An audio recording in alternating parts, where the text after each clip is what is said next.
മുംബൈയിൽ ട്രെയിനിൽ നിന്നും വീണ് രണ്ട് കാലുകളും നഷ്ടമായ മലയാളി യുവാവിന് സഹായഹസ്തവുമായി വിവിധ മലയാളി സംഘടനകൾ രംഗത്ത്.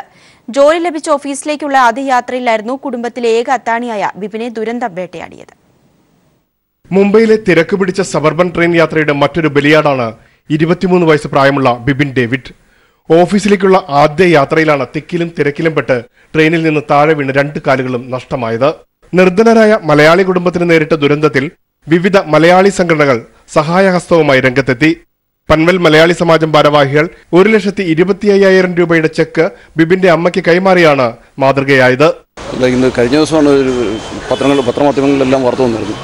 അന്നേരം ഒരു രണ്ട് കാലം നഷ്ടപ്പെട്ട ഒരു മലയാളി യുവാവിനെ സഹായിക്കുക എന്നുള്ളത് ഇവിടെ ഉള്ള എല്ലാ മലയാളി സംഘടനകളുടെ ബാധ്യതയാണെന്ന് മനസ്സിലാക്കിക്കൊണ്ട് ഞങ്ങളുടെ സമാജത്തിൽ നിന്ന് ഒരു തുക അവർക്കൊരു കൈത്താങ്ങായ ഒരു തുക കൊടുക്കുകയാണ് ചെയ്തത്. വിവിധ കേന്ദ്രങ്ങളിൽ നിന്ന് ലഭിച്ചുകൊണ്ടിരിക്കുന്ന സഹായങ്ങളാണ് ഈ നിർധന കുടുംബത്തിന്റെ ഏക ആശ്വാസം. എനിക്ക് എൻ്റെ കുഞ്ഞ് ഇന്ന് 8 ദിവസമായി ആശുപത്രിയിൽ കിടക്കുന്നു. എനിക്ക് ദൈവം അനുഗ്രഹിച്ച് പല സംഘടനകളുടെ സഹായങ്ങളും പല ആൾക്കാരുടെ സഹായങ്ങളും പുറത്തുനിന്നും ഒക്കെ കിട്ടുന്നുണ്ട്. എല്ലാവരോടും കൊടാനുകൂടി ഞാൻ നന്ദി പറയുന്നു. അതോടൊപ്പം പ്രാർത്ഥിക്കുകയും അപേക്ഷിക്കുന്നു.